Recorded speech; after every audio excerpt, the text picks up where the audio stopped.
வணக்கம். பலே திட்டம் போட்ட திமுக பக்காவா வெளியே கொண்டு வந்த எடப்பாடி பழனிசாமி. என்ன பலே திட்டம் தானே கேட்குறீங்க? போக போக சொல்கிறேன். ஆனால் அதற்கு முன்பாக நான் ஒரு வீடியோ தரேன். அந்த வீடியோவை நீங்கள் பாருங்க. அதற்கு முன்பாக இந்த விவசாயினுடைய யூடியூப் சேனலை கொஞ்சம் சப்ஸ்கிரைப் பண்ணிக்கிட்டு சப்போர்ட் பண்ணுங்க. இப்போ வீடியோவை பாருங்க.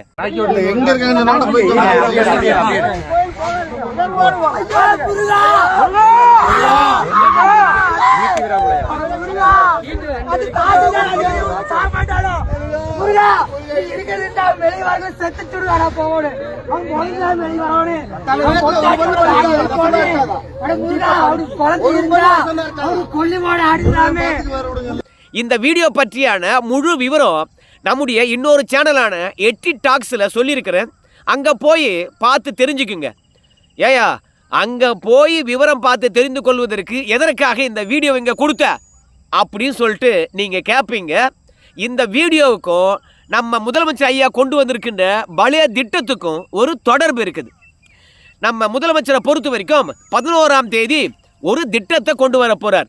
என்ன திட்டம் அப்படின்னு பார்க்கும்பொழுது, உங்களுடைய கனவுகளை சொல்லுங்க அப்படின்ற ஒரு திட்டம். அந்த திட்டத்தின் மூலமாக தமிழக அரசாங்கமானது ஒரு 50,000 தன்னார்வலர்களை நியமிக்க போகிறாங்க. அந்த தன்னார்வலர்களை பொறுத்த வரைக்கும் வீடு வீடாக வருவாங்க. வந்து என்ன குறை இருக்கிறது, உங்களுடைய எதிர்பார்ப்பு என்ன, இந்த ஆட்சியில் உங்களுடைய கனவுகள் என்ன அப்படின்ற விஷயத்தை கேட்பாங்க. என் பிள்ளைக்கு கல்யாணம் பண்ணணும், என் பொண்ணுக்கு கல்யாணம் பண்ணணும், நான் வீடு கட்டணும், நிலத்தை சமன்படுத்தணும், எனக்கு நிலம் வேணும், இப்படி நீங்கள் உங்களுடைய கனவு என்னவோ அத்தனை கனவுகளையும் சொல்லலாம். அந்த கனவுகளுக்கான எல்லா விவரத்தையும் தன்னார்வலர்கள் கேட்டு தெரிந்து கொண்டு அதற்கான ஆவணங்களை பெற்று சென்று தமிழக அரசாங்கத்துக்கிட்ட சொல்லுவாங்க. உடனடியாக தமிழக அரசாங்கமானது உங்களுடைய கனவுகளை நிறைவேற்றுவதற்காக களத்தில் இறங்கும். அப்படி களத்தில் இறங்குகின்ற பொழுது தமிழகத்தில் பிரச்சனையே இல்லாத ஒரு தமிழகம், எதிர்பார்ப்பே இல்லாத மக்கள், இந்த ரெண்டுத்தையும் சிறப்பாக செய்து நம்முடைய வாழ்நாளில் மகத்தான ஆட்சி செய்த ஒரே முதலமைச்சர் நம்ம ஸ்டாலின் ஐயா தான் என்ற பெயர் அவருக்கு கிடைக்கும். அதனால் உங்கள் கனவுகளை சொல்லுங்க அப்படின்ற ஒரு திட்டத்தை தொடங்க போகிறார் வருகிற 11ஆம் தேதி. இப்போ நான் ஒரு வீடியோ தந்தில்ல, அந்த வீடியோவை நீங்கள் பார்த்துருக்கிறீங்களே. ஒரு நபரை பொறுத்த வரைக்கும் கதறுவார். அவர் என்னென்ன சொல்லி கதறாரு என்ற விஷயமானது உங்களுக்கு தெளிவாக கேட்டிருக்கும். அதை நான் சொல்ல வேண்டியது கிடையாது. அவர்கிட்ட போய் நம்ம தமிழக முதலமைச்சர் நியமிக்கக்கூடிய தன்னார்வலர்கள் போயிட்டு உன்னுடைய கனவு என்ன அப்படின்னு கேட்டாங்கன்னு வச்சுங்களேன். அந்த முருக பக்தர் என்ன சொல்லுவார்? ஐயா, ஈட்டி வீரம்பாளையத்தில் முருகன் கோயிலை இடிச்சு புட்டிங்க, அந்த கோயிலை மீண்டும் கட்டி கொடுங்க அப்படின்னு அவருடைய கனவை சொல்லுவாரா இல்லையா? அப்போது அந்த கோயிலை மீண்டும் ஸ்டாலின் அவர்களால் கட்டி கொடுக்க முடியுமா? இந்த மாதிரியான ஒரு போலியான திட்டம் எதுக்கு? அதுதான் எடப்பாடி பழனிசாமி சொல்கிறாரு. ஐயா நம்ம கலைஞர் அவர்கள் அரசாங்க பணத்தை ஆட்டையை போடுறதில்ல செம கில்லாடி. அவருக்கு ஈடு இணை யாருமே இல்லை. விஞ்ஞானபூர்வமாக ஊழல் செய்யக்கூடியவர்.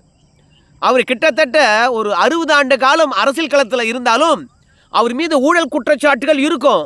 ஆனால் நிரூபிக்கப்படாமையே ஒரு நிரபராதியாகவே அரசியலில் இருந்து இறந்தும் போயிட்டார்.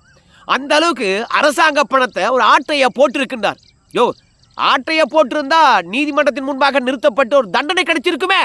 அவர் ஆட்டையெல்லாம் போடலையா அப்படின்னு நீங்கள் சொன்னீங்கன்னா நாங்கள் நம்ப மாட்டோம் அப்படின்னு அதிமுக காரங்க சொல்கிறாங்க. ஏன்னா வித்தவுட்டில் வந்தவரான் கலைஞர். ஆனால் இன்னைக்கு அவர்கிட்ட இருக்கின்ற சொத்து எவ்வளவு? அப்போ அரசாங்க பணத்தை ஆட்டையை போடலன்னா இவ்வளோ சொத்து ஏது அப்படின்னு மக்களே குற்றச்சாட்டு வைக்கிறாங்கன்று அதிமுக காரங்க சொல்கிறாங்க. ஆனால் அவரை விட நம்ம ஸ்டாலின் ஐயா அவர்கள் அரசு பணத்தை ஆட்டையை போகிறதுல ரொம்ப கில்லாடி அப்படின்னு எடப்பாடி பழனிசாமி சொல்கிறார். கலைஞரையே மிஞ்சிட்டாரா நம்ம ஸ்டாலின் ஐயா? எந்த விதத்தில் அப்படின்னு சொல்லுகின்ற போது, உங்கள் கனவுகளை சொல்லுங்க அப்படின்ற ஒரு திட்டம். அந்த திட்டத்தில் 50,000 பேரை தன்னார்வலர்களாக நியமிக்க போது தமிழக அரசாங்கம். இப்போ ஆட்சி முடிகின்ற தருணத்தில் 50,000 தன்னார்வலர்கள் எதற்காக வீடு வீடாக வரணும்? தமிழ்நாட்டு மக்களுடைய எதிர்பார்ப்பு என்னன்னு தெரியாதா? இல்லை அவங்களுடைய கனவு என்னன்னு தெரியாதா உனக்கு? அப்படி தெரியாமல் தான் 4.5 வருஷமாக நீ ஆட்சி ஆண்டையா? சிம்பிள். தமிழக மக்களை பொறுத்த வரைக்கும் என்ன சொல்கிறான்னு கேட்டிங்கன்னா, நீங்கள் வந்து 525 தேர்தல் வாக்குறுதி கொடுத்துருக்கீங்க. அந்த 525 தேர்தல் வாக்குறுதியை நிறைவேற்றினாவே போதுமே. அது மட்டும் கிடையாது, ஒவ்வொரு மாவட்டத்துக்கும் ஸ்பெஷலாக தேர்தல் வாக்குறுதி கொடுத்துருக்கீங்க. அந்த மாவட்டந்தோறும் நீங்கள் கொடுத்த தேர்தல் வாக்குறுதியை நிறைவேற்றினாவே போதுமே. அதுக்கு பிறகு தமிழகத்தில் பிரச்சனையே இருக்காது. முதல்ல திமுக காரனை அடக்கி வச்சிருந்தாவே போதும், தமிழகத்தில் பிரச்சனையே இருக்காது. ஆனால் 50,000 பேரை எதற்காக நியமிக்கிறீங்க? மக்கள் வெயில்லையும் மழையிலையும் பனியிலையும் தூங்காமல் கொல்லாமல் கஷ்டப்பட்டு சம்பாதிச்ச காசை பால் வாங்கணும், பிரெட்டு வாங்கணும், அரிசி வாங்கணும், எண்ணெய் வாங்கணும், இப்படி பல அத்தியாவசிய பொருட்களை வாங்கி அதன் மூலமாக வரி கட்டி அரசாங்கத்துக்கு வரி பணம் வருது, ரோடு போடுவாங்க, ரெண்டாவது நமக்கு வீடு கட்டி கொடுப்பாங்க, மின்சாரம் ஒழுங்காக கொடுப்பாங்க, சாலை வசதி சரியாக இருக்கும், இப்படி குடிநீரிலிருந்து அத்தியாவசிய தேவைகளை செய்வாங்க என்பதற்காக கஷ்டப்பட்டு சம்பாதிச்ச பணத்தில் வரியை கட்டுறான். ஆனால் அந்த வரி பணத்தை அப்படியே வந்து ஒரு 50,000 பேரை நியமித்து திமுக வீடு வீடாக போய் தேர்தல் பிரச்சாரம் பண்ணுறதுக்கு உங்கள் கனவுகளை சொல்லுங்க அப்படின்னு சொல்லிட்டு ஒரு 50,000 பேரை நியமிக்கிறீங்களே, அரசு பணத்திலே திமுகவுக்கு வீடு வீடாக பிரச்சாரமா? இது எந்த மாதிரியான மக்களுக்கு திமுக அரசாங்கம் செய்கின்ற நம்பிக்கை துரோகம்? நம்ம கலைஞரை பொறுத்த வரைக்கும் அவங்க கட்சியினுடைய பெருமைகளை பேசுகிறதுக்கு, அந்த ஆட்சியினுடைய பெருமைகளை பேசுகிறதுக்கு மக்கள் நல பணியாளர்கள் என்று சொல்லிவிட்டு ஒரே நேரத்தில் ஒரு 13,000 பேரையோ இல்லை 1,30,000 பேரையோ வந்து நியமித்தார். அப்போ அதிமுகவில் வந்து ஜெயலலிதா அவர்கள் வந்து பொதுச்செயலாளர் இருந்தாங்க. அப்போ கேட்டாங்க, ஆட்சி முடிகின்ற தருவாயில் திடீர்னு மக்கள் நல பணியாளர்களை போடுறீங்களே எதுக்கு அப்படின்னு. திமுக அரசாங்கம் ஆனது ஏகப்பட்ட திட்டங்களை கொண்டு வந்திருக்கிறோம், ஆனால் அந்த திட்டங்களுடைய பயனானது மக்களுக்கு போய் சேரல. அதனால் தமிழகம் முழுவதும் பயனாளர்களை கண்டுபிடிக்கணும். ரெண்டாவது, இந்த திட்டத்தினுடைய பயன்களை பற்றி எடுத்து சொல்லணும். அதனால் இந்த திட்டம் பயனடைகின்ற அளவுக்கு மக்களுடைய பங்களிப்பு வேண்டும் என்றால் அவங்களே இந்த திட்டத்தில் சேர்க்கணும். அதற்காக மக்கள் நல பணியாளர்கள் வந்து வீடு வீடாக போய் பயனாளர்களை கண்டுபிடிப்பாங்க அப்படின்னு வந்து சொன்னாங்க. ஸோ அதற்காக மக்கள் நல பணியாளர்களை போடுறோம் அப்படின்னாங்க. ஆனால் அன்றைக்கி அதிமுக வந்து, யோ உன்னுடைய தேர்தல் பிரச்சாரத்துக்கு அரசாங்க பணத்தை பயன்படுத்துறியா? இதுக்கு தான் வந்து மக்கள் வரி கட்டுறானா? இதுக்கு தான் பொருளை வாங்கி அதன் மூலமாக நமக்கு வரி வருதா? இப்படியாப்பட்ட நம்பிக்கை துரோகம் பண்ணுறது சரியாக இருக்குமா? நாங்கள் ஆட்சிக்கு வந்தால் மக்கள் நல பணியாளர்களை தூக்கி எறிவோம். உங்கள் கட்சி விளம்பரத்துக்கு, உங்கள் கட்சி பிரச்சாரத்துக்கு மக்கள் நல பணியாளர்களா அப்படின்னு சொல்லிவிட்டு நம்முடைய ஜெயலலிதா அவர்கள் அன்றைக்கி கொதித்தாங்க. அதே மாதிரி தான் இன்றைக்கி எடப்பாடி பழனிசாமியும் கொதிக்கிறார். ஏயா, மக்கள் வரி பணத்தை வச்சு மக்களுக்கான திட்டத்தை நிறைவேற்றாமல் உங்கள் கனவுகளை சொல்லுங்க அப்படின்னு சொல்கிறியே, அதெல்லாம் நியாயமாக இருக்குமா? மாதம் மின் அளவீடு எடுக்கிறேன்னு சொன்னேன், எடுத்தியா? இன்றைக்கி ஒவ்வொரு வீடு வச்சுருக்கிறவனுடைய எண்ணமெல்லாம் என்ன இருக்குது? ஏகப்பட்ட கரண்ட்டு பில்லு வருது. மாதம் நீங்கள் மின் அளவீடு எடுத்தீங்கன்னா 100 யூனிட்டை தாண்டி எங்களுக்கு ஒரு 200 ரூபா 300 ரூபா மட்டும்தான் மின் கட்டணம் வரும். அதனால் மாதம் மின் அளவீடு எடுப்பதற்கான ஒரு வழிமுறையை கண்டறியலாம்.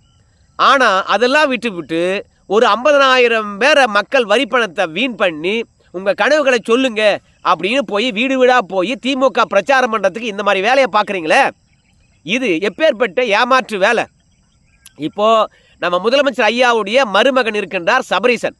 அவர் தேர்தல் வியூகம் வகுக்கக்கூடிய கம்பெனி வச்சு நடத்துகிறார். அந்த கம்பெனிக்கு மக்கள் வரி பணத்தை தூக்கி கொடுக்க போகிறாங்க. பெண் என்ற அமைப்பு வச்சு நடத்துகிறார். அந்த அமைப்பில் நிறைய பேர் வேலை பார்க்குறாங்க. ஒரு 50,000 பேர் வேலை பார்க்குறாங்க மாவட்டம் தோறும். ஸோ அவங்கள இப்போ தேர்தல் களத்தில் இறக்கணும். ஆனால் திமுக பணம் கொடுக்க முடியாது. அதனால் என்ன பண்ணலாம்? மக்கள் வரி பணத்தையே கொடு, என்ன மக்களுடைய குறை இருக்குதுன்னு கேட்குறதுக்காக நாங்கள் ஒரு 50,000 பேரை நியமிச்சிருக்கிறோம் அப்படின்னு சொல்லிவிட்டு பெண் என்ற அமைப்பில் இருக்கக்கூடிய வேலைக்காரங்களை வீட்டுக்கு வீடு அனுப்பிச்சி விடு. தன்னார்வலர்கள் என்ற போர்வையில் போய் திமுக பற்றியான பிரச்சாரத்தை பண்ண போகிறாங்க. அதனால் அரசு பணத்திலே அழகாக விளம்பரம் தேடிக்கின்ற மாதிரி ஆகிப்போச்சு. உங்களுடன் ஸ்டாலின் திட்டம்னு ஒரு திட்டம் கொண்டு வந்தாங்க. அந்த திட்டம் என்னாச்சுன்னு தெரியல. அந்த திட்டத்தின் மூலமாக என்ன பிரச்சனை இருக்குதோ அந்த பிரச்சனையானது மொத்தமாக கண்டறியப்பட்டு அவை நீக்கப்படும் அப்படின்னாங்க. ஆனால் அது எல்லாம் பார்த்திங்கன்னா ஆற்றுல தான் மிதந்தது. எங்கே மக்கள் பிரச்சனையை தீர்த்தது? அதனால் ஒவ்வொரு மாதமும் மக்கள் வரி பணத்தை எப்படி வீண் பண்ணலாம், திமுகவுடைய சாதனைகள் என்று சொல்லிவிட்டு வேதனைகளை மக்களே எப்படி போய் பிரச்சாரம் பண்ணலாம் அப்படின்றதுக்காகத்தான் திமுக விதவிதமாக சிந்திக்குது. அதனால் மக்கள் வரி பணம் வீணாக வந்து அதிமுக பார்த்துக்கிட்டு சும்மா இருக்காது அப்படின்னு நம்ம தமிழ்நாட்டில் 13,000 கிராமங்கள் இருக்குது. அந்த 13,000 கிராமங்கள்லையும் 2 பேரை எடுக்க போகிறாங்க. 2 பேர் தான் நினைக்கிறேன். இந்த 2 பேர் வந்து ஊரில் ஒவ்வொரு வீடாக போய் திமுகவுடைய சாதனைகளை சொல்ல போகிறாங்க. திமுகவுக்கு ஏன் ஓட்டு போடணும்னு சொல்ல போகிறாங்க. இந்த 3000 கொடுக்குறாங்களே பொங்கலுக்கு அதை பற்றி சொல்லுவாங்க. அதற்கு பிறகு சுய உதவி குழுவுக்கும் அதே மாதிரி தொழிலில் முன்னேற போகிறேன் அப்படின்னு துடிக்கின்ற பெண்களுக்கும் 10,000 ரூபாய் வேறு கொடுக்க போகிறாங்க. ஸோ அதை பற்றியெல்லாம் நம்ம எடுத்து சொல்ல போகிறாங்க. இதெல்லாம் தேர்தல் வியூகம் வகுக்கக்கூடிய சபரீசனுடைய கம்பெனி ஆட்களை வச்சு செய்ய போகிறாங்க. அந்த ஆட்களுக்கு தமிழக மக்களுடைய வரி பணத்தை கொடுக்க போகிறாங்க. அதுதான் உங்கள் கனவுகளை சொல்லுங்க திட்டம் அப்படின்னு வந்து நம்ம எடப்பாடி பழனிசாமி குற்றச்சாட்டு வைக்கிறாரு. ஆனால் தமிழ்நாட்டு மக்களை பொறுத்த வரைக்கும் காத்திருந்து பல விஷயங்களை இந்த ஆட்சியில் செய்யவே முடியாதுன்னு சொல்லிவிட்டு நடுத்தருவில் இறங்கி போராடிட்டு இருக்காங்க. விவசாயி போராடுறானா இல்லையா, விலைவாசி கிடைக்கலன்னு சொல்லிவிட்டு. என்ன விவசாயி, மரவள்ளிக்கிழங்கு விவசாயி கூட போராட ஆரம்பிச்சிட்டான், போதிய விலை இல்லைன்னு சொல்லிவிட்டு. அரசு ஊழியர்கள் போராடவே இல்லையா. அது மட்டும் இல்லை, ஏதோ டிஏபிசி என்ற ஒரு பென்ஷன் திட்டத்தை கொண்டு வந்தாங்கன்னு சொன்னாங்க. உறுதியளிக்கப்பட்ட ஓய்வூதிய திட்டம்னு சொல்லிவிட்டு அந்த திட்டத்தில் ஏகப்பட்ட குறைபாடு இருக்குன்னு சொல்லிட்டு முதல்வருக்கு இப்போது கடிதம் எழுதியிருக்கிறாங்க. ஸோ இதையெல்லாம் தீர்க்கலாம் இல்லை. அதையும் இடைநிலை ஆசிரியர்களை பொறுத்த வரைக்கும் மாவட்டந்தோறும் போராட்டம் நடத்திட்டு இருக்காங்க. அவங்களுடைய எண்ணமெல்லாம் என்ன, சம வேலைக்கு சம ஊதியம் கொடுக்கணும்னு சொல்லிவிட்டு. அதெல்லாம் கனவுகளாக தெரியலையா, இதெல்லாம் முதலுடைய கவனத்துக்கு வரலையா? வீடு வீடாக போய் உங்கள் கனவுகளை என்று கேட்கணுமா? அதுக்கு மக்கள் வரி பணம் வீணாகணுமா? அதுலேயும் முதல்வரை பொறுத்த வரைக்கும் ஆசிரியர்கள் வேலைக்கு போகாமல் போராட்டம் பண்ணிங்கன்னு வச்சுங்களேன், உங்கள் சம்பளத்தை பிடிச்சிடுவோம் அப்படின்னு வேறு சொல்கிறாங்க.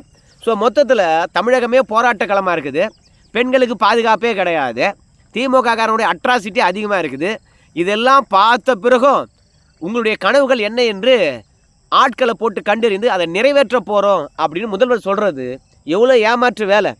அரசாங்க பணத்திலேயே இவங்க பிரச்சாரம் பண்ணுறாங்களே, நாமெல்லாம் முட்டாள்னு நினச்சிட்டாங்களா, இல்லை நம்ம வரி பணமானது திமுகவுடைய பிரச்சாரத்துக்கு பயன்படுத்தப்படுகிறது அப்படின்னு நம்மெல்லாம் நினைக்க மாட்டோம். இப்படி நவீனத்தனமாக நம்முடைய வரி பணத்தை சுரண்டுறாங்களே அப்படின்னு நமக்கு நினைப்பே இருக்காதுன்னு நினச்சிட்டாங்களா?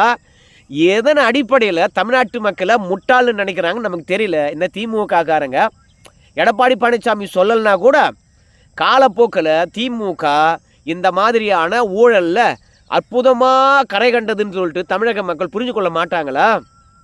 ஸோ இப்போ 50,000 பேரை நியமித்து அவங்களுக்கு ஒரு சம்பளம் கொடுத்து வீடு வீடாக போய் உங்கள் கனவுகள் என்ன கேட்கணும் அப்படின்னு ஒரு திட்டத்தை நீங்கள் தொடங்குறத விட அதுக்காக செலவிடப்படுகின்ற தொகையை அழகாக ஏற்கனவே இருக்கக்கூடிய பிரச்சனையை கண்டறிந்து அதற்கு தீர்வு காணலாம். குறிப்பாக தமிழ்நாட்டு மக்களை பொறுத்த வரைக்கும் பெட்ரோல் டீசல் விலையை குறைக்க சொல்கிறாங்க. சிலிண்டருக்கு 100 ரூபா கொடுக்குறேன்னு சொன்னீங்க, அதை கொடுக்க சொல்கிறாங்க. 100 நாள் வேலைவாய்ப்பு திட்டத்தை 150 நாளாக மாற்றுவீங்கன்னு சொன்னீங்க, அதை வந்து நிறைவேற்ற சொல்கிறாங்க. அப்புறம் நம்ம முதல்ல சொன்ன மாதிரி மாதம் மின் அளவீடு எடுக்க வேண்டும். அதனால் கரண்ட் பில்லு குறையும். பால் விலை உயர்த்திருக்கீங்களாம், அதே மாதிரி பால் பொருட்கள் விலையை உயர்த்திருக்கீங்களாம், மின்சார கட்டணம் உயர்த்திருக்கின்றீர்களாம், பேருந்து கட்டணம் உயர்த்திருக்கின்றீர்களாம், வீட்டு வரியை உயர்த்திருக்கின்றீர்களாம், அப்புறம் எல்லா செல்ல பிராணிகளுடைய வரியும் உயர்த்திருக்கின்றீர்களாம், குப்பைக்கு வரி போட்டிருக்கீங்களாம். இப்படி பல்வேறுபட்ட வரி சுமையானது மக்கள் தலையில் இருக்குதான். இதையெல்லாம் குறைக்கலாம். ஆனால் தன்னார்வலர்களை எதற்காக நியமிக்கிறாங்க? எதுக்கு? நம்முடைய வரி பணத்தை ஆட்டையை போகிறதுக்கு தான், அவங்க கட்சியினுடைய விளம்பரத்துக்கு தான், வேறு என்னத்துக்கு? இப்போயே யூடியூப்பை திறந்தீங்கன்னு வச்சிங்களேன், திமுகவுடைய விளம்பரம் தான் வரும். இன்றைக்கி பொதுவெளியில் பேசின முதலமைச்சர் வீடியோ நாளைக்கு காலையிலே வந்து பார்த்தா யூடியூப்பில் வந்திருக்கும். அதை உங்களுக்கு விளம்பரமாக கொண்டு வந்து சேர்ப்பாங்க. அந்த அளவுக்கு தமிழக மக்களுடைய வரி பணத்தை விளம்பரத்துக்கு பயன்படுத்திட்டு இருக்கும்போது இப்போது உங்கள் கனவுகளை சொல்லுங்கள் அப்படின்னு ஒரு பலைய திட்டத்தை போட்டு அதன் மூலமாக மக்கள் வரி பணத்தை சுரண்டுறாங்க. கடைசியாக ஒரு வார்த்தையை சொல்லட்டுமா? திருடனாய் பார்த்து திருந்தாவிட்டால் திருட்டை ஒழிக்க முடியாது.